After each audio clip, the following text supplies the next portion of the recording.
Hello, everyone, and welcome to the Blaze Your Own Trail podcast. My name is Jordan Mendoza. I'm your host, and I've got a very special guest today. His name is Norman Wolfe, and I'm going to have him tell you a little bit about who he is and what he does today. Thanks for having me on your show. I am a consultant advisor to CEOs. I live up in the Portland, Oregon area, actually across the river in Southwest Washington, Vancouver. And that's what I do. Awesome. I appreciate you coming on the show, and I'm excited to share with the audience, your story of blazing your own trail and how that's come to be. So, my favorite part is actually taking a rewind. Let's find out about little Norman. So where were you born and raised, and what kind of kid were you? We're going to go back to the adolescent years, elementary, middle, and high school years. That's going back quite a few years. So I was born in Brooklyn, New York, middle class Jewish family. My grandparents came from Russia. My mother was actually born in Poland. Very large, very small immediate family, but very large extended family. Think holidays of, immediate family of 40 people. Uh, Typical. Big I family, yeah. went to school at Brooklyn Tech High School, one of the three. What do you call it? You have to take a test to get into those schools. Brooklyn Tech, Stuyvesant, and Bronx High School of Science. So I went to Brooklyn Tech, graduated, wanted to be a pilot when I was a teenager, but because of eye problems, I couldn't be a fighter pilot, and I didn't want to just be a navigator or a bombardier or anything like that. So I decided if I couldn't fly them, I'll design them. So I kind of guided my career towards aeronautical engineering. Went to New York University on a fencing scholarship, actually, and then graduated and started my career at Pratt & Whitney Aircraft as an engineer working on the fuel cell technology, and I was in charge of the real-time data acquisition system. So I was responsible for the system that took the data off of the test cells and analyzed it and gave it back to the engineers for review and that kind of stuff. So that's kind of how I Very started cool. my life. Yeah, so it sounds like you like solving problems. So, I yeah, guess just kind of that's a good way to put it. Yeah, I'm a yeah, problem solver. Yeah. yeah, that's great. And also it sounds like you kind of knew what you wanted to do, and you went towards one thing, and then when that one thing didn't ultimately work out the way you wanted to, you were able to pivot. Was that pivot easy? Because obviously you said it like it just happened pretty quick, but I don't know, was that an easy pivot? Was it hard to deal with the fact that you couldn't fly? I'd love to just get some context there. Sure, easy. In hindsight, it feels like it was smooth. I think if I put myself back in that time when it happened, a huge amount of disappointment. And interestingly enough, you said I had a focus. I always did seem to have a focus of where I thought I wanted to go, but where I ended up was not anywhere near where I thought I would go. So I thought I would be, excuse me, I thought I'd be flying airplanes. My cousin was a pilot in the Air Force, and for my bar mitzvah, he gave me his wings. And that was the greatest bar mitzvah gift I ever got. That was like my dream to be a pilot and to fly. I did get my private pilot's license, but never became a pilot. And then I thought, well, if I couldn't fly them, I'll become an aeronautical engineer and build them. So I went to Pratt & Whitney Aircraft, but I ended up working in fuel cell technology. And mostly I ended up working with computers, which evolved my career. Now, was I disappointed when I got to Pratt & Whitney and found out I was in a computer group, not an engineering design group? Absolutely. I actually felt betrayed in many ways during that period of time because I thought I was promised one thing and ended up with something else. But then I found out I loved working with computers. It was a joy. It was like you said, I'm a problem solving. That's a lot of what working with computers is, finding out how to solve some problem and design a program that would do the analytics and run the tests and all of that. So from that, I ended up working with Hewlett Packard, right? Because we were using HP equipment. They got to know me, I got to know them, and an opportunity happened. And I ended up moving to California. Did I have a plan to go to California? Wasn't on my radar, except one really cold, snowy New England day snowed in. And I had a conversation with our support person who came in from California. I said, "Hey, Steve, you got any opportunities?" And he said, "Yes, California. I've never been to the West Coast. Maybe that'll be a cool opportunity." Got with HP, and I was a technical person and never really gave any thought to moving into management, but got a position in management. that changed my whole life because I went from being a technician or a technical person, an engineer, a problem solver of things, to being a leader of organizations and still problem solving the different problems. And how do you get people to perform a certain way and collectively get results? So Yeah. yeah, my So whole here, career was one to the next, and I never planned any of it. I mean, I thought I planned it, but yeah, never happened the way I thought. yeah. So what's harder to solve?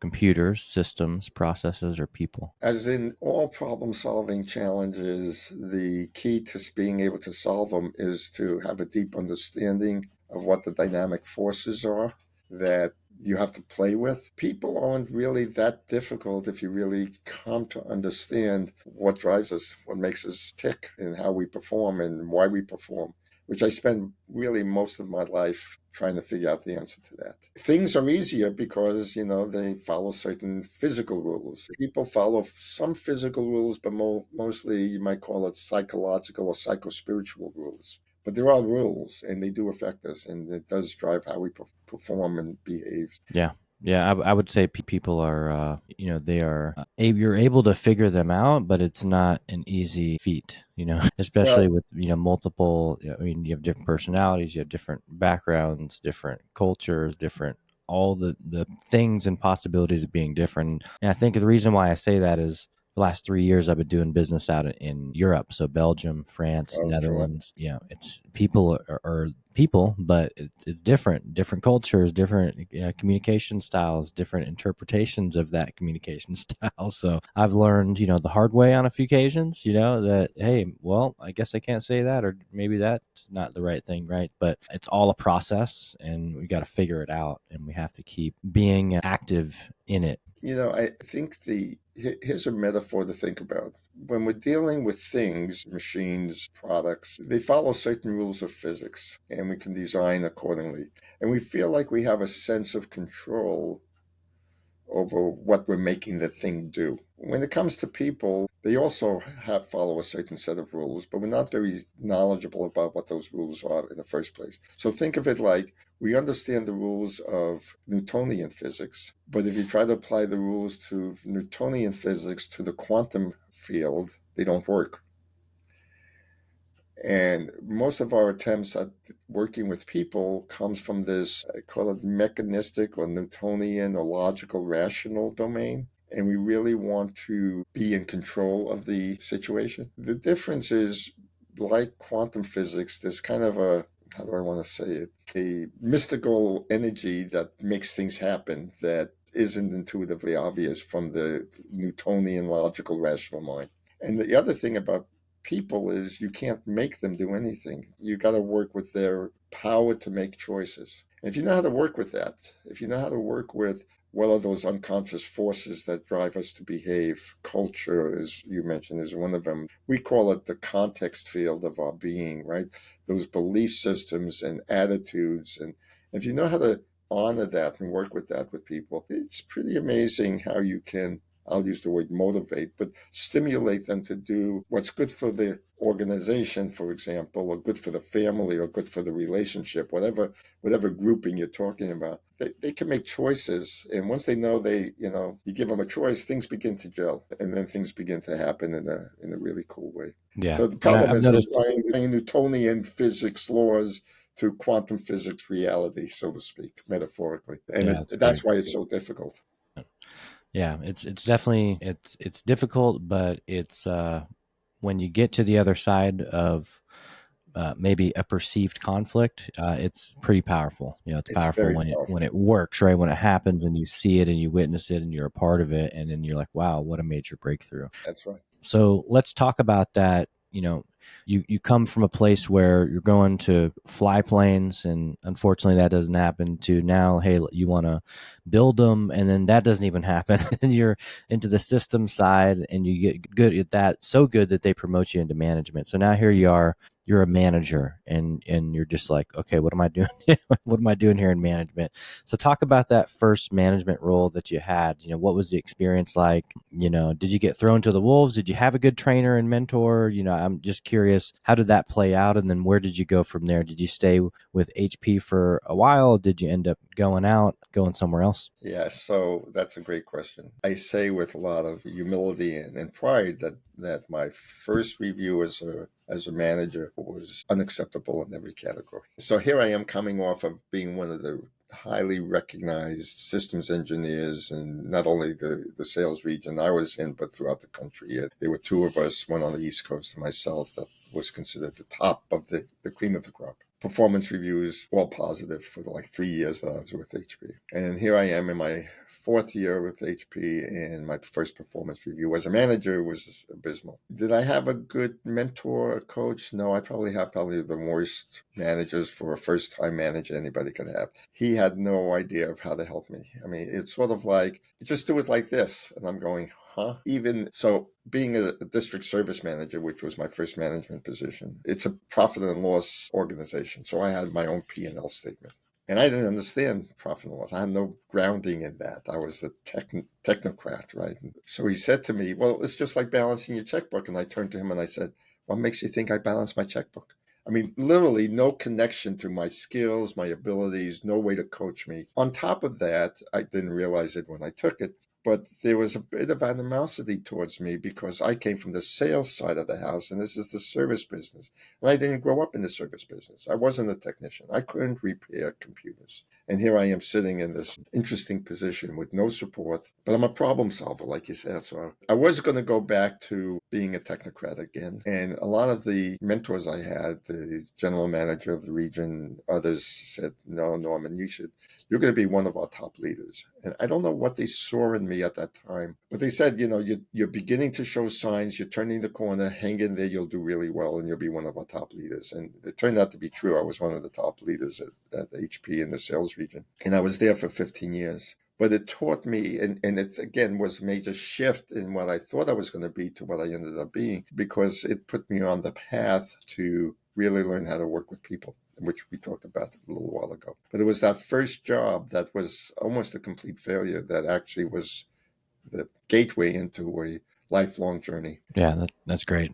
That's great. So 15 years at HP, and why did you end up ultimately leaving, and where did you end up going? So why did I leave? I had a great career. Like I said, I was one of the top leaders. In fact, I was so highly recognized that we were going through a reorganization, and they asked me to reorganize the administrative function in the sales region for all four regions, which I did. And in that reorganization structure, I eliminated my job because of the way things were changing at corporate, changing in the region. We were going from a region structure to an area structure as we were growing. So there was really no need for my position. I had no worries about doing that. People said, Norman, what are you going to do? You won't have a job anymore. I said, I've been with HP 15 years. I've had many opportunities come my way. I had no doubts that I would find another job. It also turned out two other forces were beginning to happen. One is I was in that 40, 41, 42 age range. Looking back at my life, what does it mean? What did I do? What's next for me? That kind of internal questioning was going on. And at the same time, I began to see certain signs in the change in management within HP. The culture was beginning to change. We saw the repercussions of that years later, but I can already begin to sense. And I had a number of opportunities, but none of them felt quite right. And I remember reflecting on it over one weekend, thinking about what am I doing? And am I stuck in this corporate world of what feels like security, but maybe isn't? Is this what I want to do for the rest of my life? Do I want to be a 30-year corporate person? And the answer was so clearly no. I said, but what am I going to do? And he said, just go. And so I quit and I jumped in and I said, okay, what can I do? I said, I've got this leadership skill background. I've got this business experience background. I've been involved in a lot of aspects at HP and management and organization and leadership, different functions. I'll go consult. I didn't even know what a contract looked like. I didn't know how to invoice. I knew nothing about consulting. I joined a group of a consultant support group in Southern California, and I started to pick people's brains and figure it out. And what do I do? And how do I do it? And how do you charge? And why do you do this? And how do you write a contract? And what does a contract look like? And I got through networking my first client, which actually surprised me. And then, well, here I am 30 some odd years later, still consulting. So something Yeah. was right about that. Yeah, that's great. So, and this is important for our listeners to hear because you might be in your early 40s, listen to this, and it might be time for you to hang it up at corporate. You know, you might be sitting there, and for the last decade, you've said, this might be my last year. I need to go do the thing that I'm passionate about. I need to go explore this potential opportunity. And Norman did it. You know, I did it at 40 when I decided to blaze my own trail and leave corporate after being 15 years there. So it is possible. And what I actually found is that what was possible on the other side of my yes to leave was way bigger than I could have ever dreamed. And I'm excited to get into Norman's journey and some stories and some lessons, and then we're going to dive into some tips from him on how you can get to 3 decades of consulting. You know, what does it take? And I'm pretty confident it's a lot of no's, a lot of failure, a lot of ups and downs and lefts and rights, but we're going to hear it straight from the man himself. So let's dive into it, Norman. You know, what was it like, you know, getting that first person to say yes, you know, and now you're at a point where it's like, well, I got to figure out, you're figuring all the stuff out, building the plane while it's, you Well, it's know, flying. going up in the sky, you know. So talk a little bit about, you know, getting that first contract. And then, you know, did you have, after that first one, do you feel like your systems were good enough to sustain something, or did you continue just to fumble through? I think for the last 30 years, even now, I feel like I don't know, stumbling through may not be quite right, but building the airplane while it's flying feels pretty close to the way life is most of the time. Sometimes I call it retooling the production line while the production line is running. I mean, there's this really odd thing. You know, when I got that first client, like I said, I was pleasantly surprised. I didn't know about it. I didn't know anything about really marketing or networking. I didn't even have a website. I think I had a trifold brochure I did on my home computer. I mean, there was no formal anything about it. But one thing I did learn, kind of also stumbled into this, and there's a statement: if you follow your heart, things will unfold. But that's hard for people to really relate to. But there's a way of responding to what life brings you. Right? That first client showed up. I don't know how. My whole life, clients have showed up, and it's not often as a direct result of a marketing campaign. In consulting, it's a lot about relationships, building relationships, connecting with people. Because consulting, depending on the kind of consulting you do, the kind of consulting I do is highly relationship. I mean, people are buying the quality of our interaction and the trust in what I advise as much as a product. Selling a product is very different than selling consulting. Coming out of HP sales region, I had a lot of background and experience on the sales process, but that's selling a product. So one of the first things I had to learn was to accept the fact that, well, let me put it this way. My ego, when you're selling anything, all salespeople will tell you that there's that fear of rejection that gets in our way. When you're selling a product, they're rejecting the product, even though it feels lousy, you didn't get the sale, they're rejecting the product. But when you are the product, there's another layer of personal rejection that comes into play. So that was one of the first things I had to learn about was how do I accept the fact that I'm a product and they're not viewing me as Norman Wolfe. They're viewing me as what I offer and they're saying yes or no to that. So that was a growth opportunity for me to grow through that. Yeah, absolutely. Pricing was another one. Pricing, how do I price myself? It's not like I can go off the shelf and go to the supermarket and find out how much other people are charging for eggs this year. There's no cost of goods that I can mark up, so to speak, and rationalize it that way. I'm selling my knowledge. I'm selling my expertise. I'm selling my insights. Highly intangible. What's the value of that? And that taught me that a lot of value of what I sell has a lot to do with how much value I value myself. And that comes out in the conversation energetically. Like they ask me, how much do you charge? And depending on how I state that, they'll pick up an energy from me of, oh, you don't believe it's worth that much, so I'm not going to pay that much. It's really kind of it's like we said at the beginning, there are no rules like Newtonian physics. This is more like quantum entanglement and energy fields that do not play by logical, rational rules. So I had a lot of learning to do that.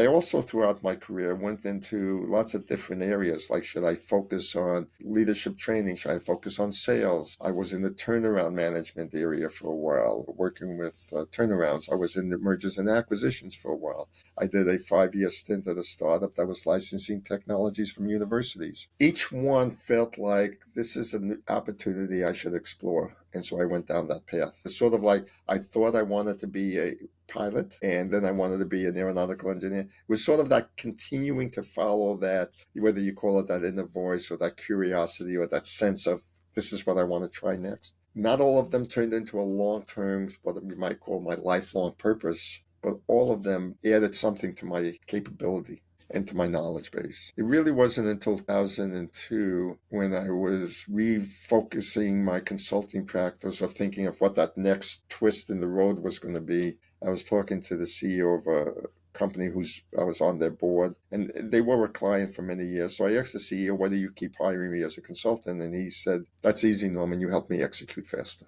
And this notion of execution began to bring all the things together that I had done in my years, from startups and venture capital to turnarounds, mergers and acquisitions, sales, marketing, all the different things that I would do over the years, into what I really began to realize was my long term purpose. And that is, how do I help a collective of people, an organization, do better at achieving what they want to achieve? Which led me to writing my book, The Living Organization, which led me to build the Living Organization framework, which led me to build a living organization community of other consultants. So yeah, Love it. the journey of life is, you got to follow your inner voice, if you will. Follow that guidance and trust it. Take that leap, leave corporation, jump into this field and see what happens. Yeah, I love it. Love it. Yeah, it is one of those things that people, you are going to have fear. It is the fear of the unknown, the what ifs, but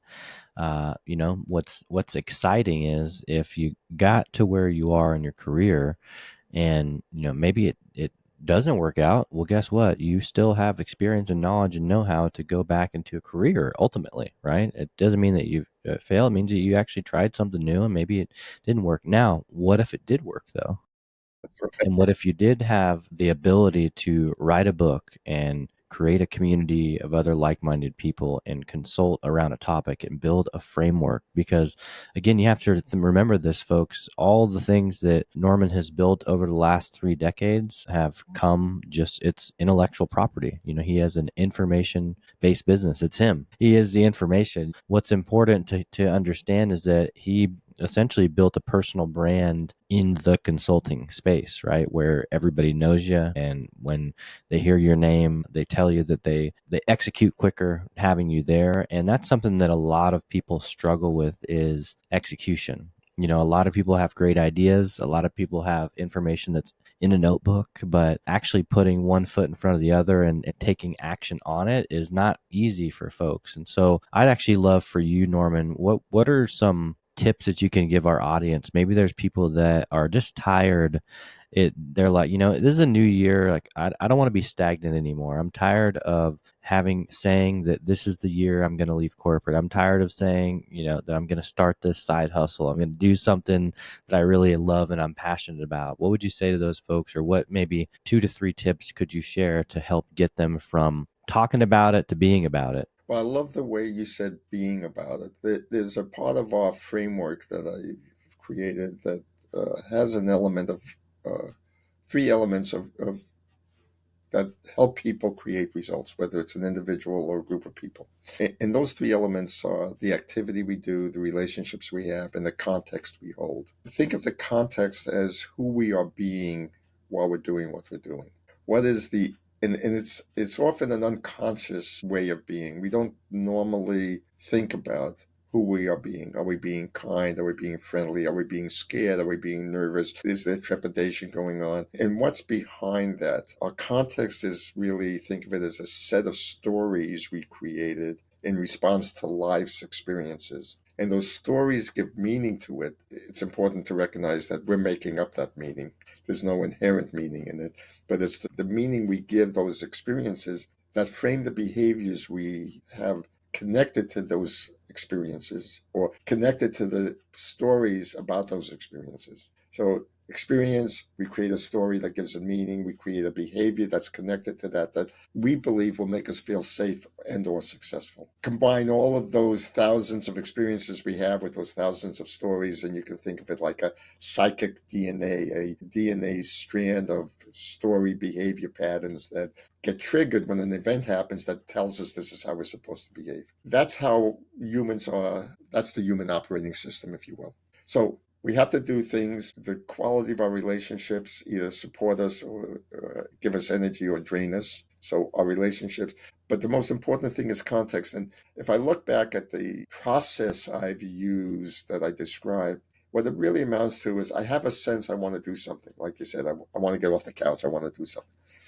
I, I have to take an action. So that's the activity. That activity is going to trigger some internal response to it, anxiety, fear. The goal is to really begin to do the stance of take an action and discover what your response to that is, and find out if that response is supporting you or getting in your way. And it's changing, or what we call reframing our context, that allows us to become clear. So I mentioned I knew nothing about money, right? Or invoicing and stuff like that in my early days. I had an experience where I was in a very positive state of being, where I felt really confident about myself. And I was talking to a prospect. And at this time, our bills, charges, we were going around 1,200, but we wanted to get it up to like 1,500. And we had trouble doing it. I say we, I was in partnership with somebody at the time. But here I was talking to this CEO, and he said, well, what do you charge? And something inside of me, from a place of very deep confidence, said $2,000 a day. This is back in the 90s,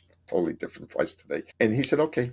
And what I learned from that is it wasn't what I said, it was the way I was being at that moment in time that communicated to him, I'm worth $2,000, and that was cheap. Listening to that, getting in touch with that in the sense of who I am being while I'm doing what I'm doing is critical to overcoming all your obstacles. So take action first and foremost. Listen to that voice that says take action, and then discover what's getting in your way internally as much as externally. And for God's sakes, have a supportive network. You need relationships that are going to support you, because without that, it's hard to do on your own. It really is. Love it. Love it. Awesome advice. Great information. Folks, make sure that you rewind that, jot that information down. It's going to help you get from point A to B. And who knows, maybe eventually, like Norman here, he's blazed his own trail. He's probably somewhere down near X or something. So we shall see. But listen, it was great having you on and sharing your insights, your story. Great information. I know there's going to be folks that hear this and they may want to reach out to you. So where's that, best place? Maybe they want to get a copy of the Living Organization. Maybe they want to join the community or just connect with you. Where's the best place for them to reach out? Great. So to reach out to me personally, NWOLFE, Wolf at quantumleaders.com. That's quantum leaders with an S.com. Books available on Amazon. In fact, you can get the first 3 chapters for free at quantumleaders.com/podcast. I make it an offer to all the guests of the podcast I'm on. Download it, read it, enjoy it. If you really like the first 3 chapters, go on and get it from Amazon. If you don't like it, Love it. well, nothing fair. They can also reach me on LinkedIn. I think you have my LinkedIn Yep. information. I never Yep. remember the exact LinkedIn code. So yeah, that's probably the 2 best ways to get a hold of me. Perfect. Well, we're going to make sure we link all the info in the show notes so that way people can grab the book, check out your website, grab the free chapters there, as well as connect with you on LinkedIn and maybe shoot you an email. So, what would be some parting words as we wrap up here, Norman? I think the advice I'd love to leave your audience is it looks scary out there, but it's your life. No one else can tell you what your trail is. So I love your title, Blaze Your Own Trail. Step out into it. You'll feel scared along the way, but really, really rewarded as you find your path in life. Love it. Yes, folks. Trailblazing is not easy, but it's so worth it. It's So a worth very it. meaningful journey. So, hey, thanks so much, Norman, for coming on the show. Keep blazing your own trail, and we'll be in touch here soon. Thanks a lot, Jordan. Thanks for having me on. My pleasure.